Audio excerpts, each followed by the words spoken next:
Hello, my anime lovers. This is your friend, your boy, your buddy, Mayuko Sakabe, bringing you my I'm not gonna say quick, but my review of Anime NYC 2025 that was held at the Javits Center in New York City. And I will have to say this, they used 3/4 of the Javits. And I will have to say this, because I went this year with the thought process that this is maybe the last time that I'm going to go to Anime NYC. And I'll tell you this, because the last two shows, they were horrible. Horrible set up, horrible organized. They had no idea what they were doing. Big panels that they were supposed to have, they had like a small venue. They only had a certain amount of panels on the main stage. It was a mess to get around with. Everything was just too overcrowded and not a good setup at all. So this year I went, you know what, this is going to be maybe my last year that I go.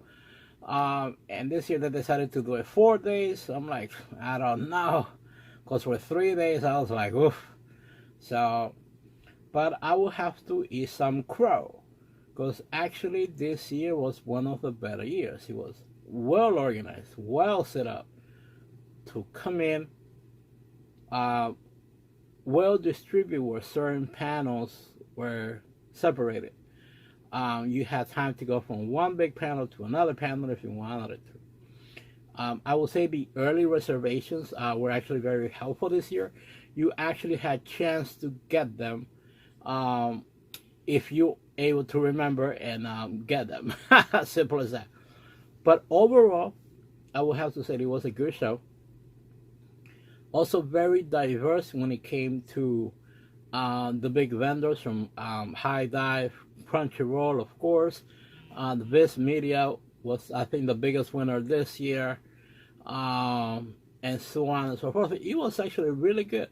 There were a few stores, not a few stores, like a few stores that they were not there this year that I noticed. Valesa being one of them. They were there the past few years, but this year they were not there.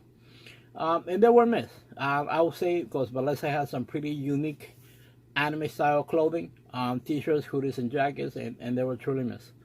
But other stores overall, it was really good. I got a lot of free merchandise that they were giving out. You just have to look for it. But every more or less big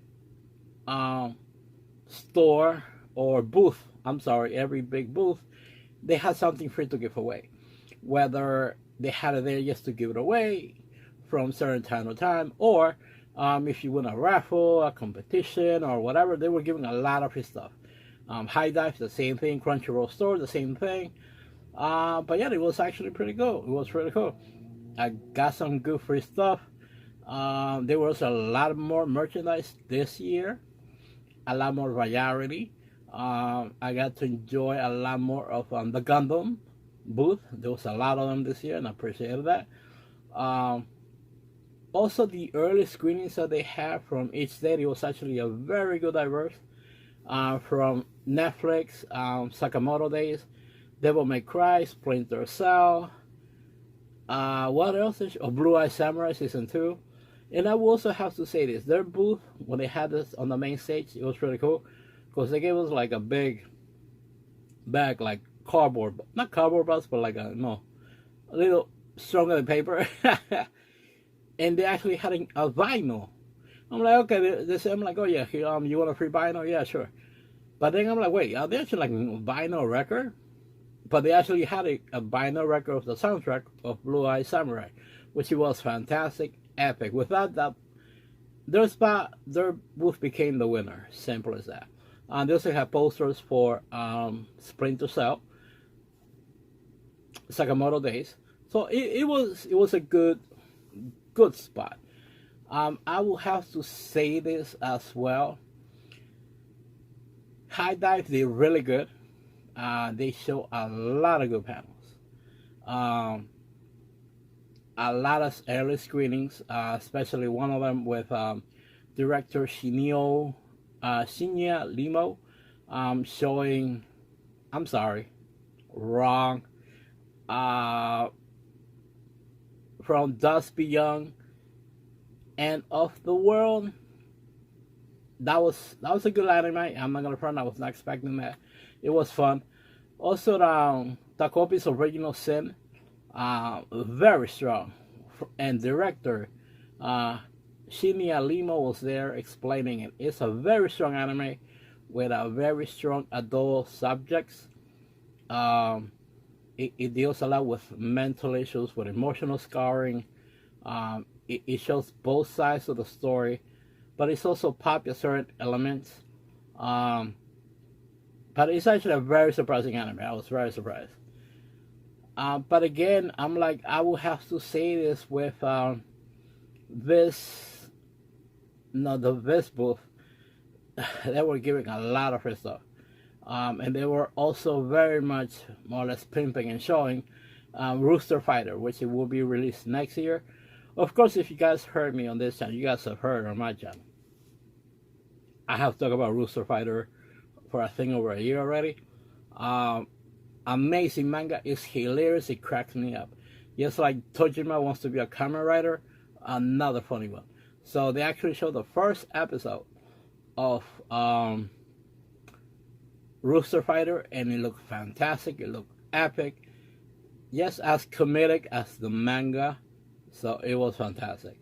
This has the first volume available, but as we all know, they have 10 volumes already, and more or less I have read all 10 already. But it's good. It's actually really fun. So yeah, it was really good. It was also the president of oh my god, Clockwork Studios was there, because they were also showing Windbreaker. Windbreaker, as we know, season 2 is already on in Crunchyroll.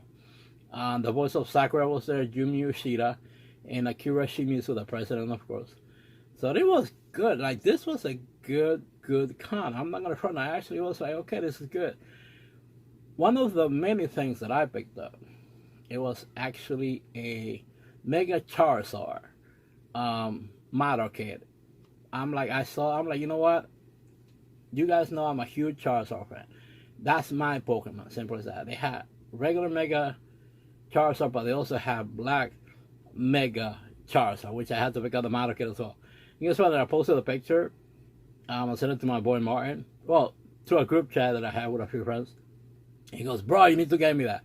And I'm like, you know what? All right, bet. So I literally just went back, just turned around, and I'm like, can I get another one? So yeah. So Martin, I got you, bro. So yeah, it was really cool. I was also able to pick up some One Piece card games. Again, I'm not much of a card game player anymore, unless it's on the mobile game. I'll play it. But yeah, but the One Piece card games, I picked up a few packs. Also had a nice screening of Kaiju number 8 on the mobile game, which looks amazing. Now I don't know if I'm gonna download it or not, but it looks actually pretty cool. So yeah, I would have to say, I almost forgot. And I was actually finally able to pick up Battle Axe Rita Life Size. And not for a ridiculous price. I actually was able to pick it up for the price of $90. Life size. So I think for New York City Comic Con, and maybe next year Anime NYC 2026, because they already released the dates, I might be cosplaying as Escanor. I don't know. I have to convince the other guys to see if they want to do the other characters, 7 Deadly Sins. But we'll see. We also have to get a big jacked up again. We already started with that. So yeah. But I would have to say this overall. Anime NYC 2025 was actually pretty cool. I will definitely go back next year. I had a good time. Thank you, Anime NYC, for having me, and I'll see you guys next year. Bye.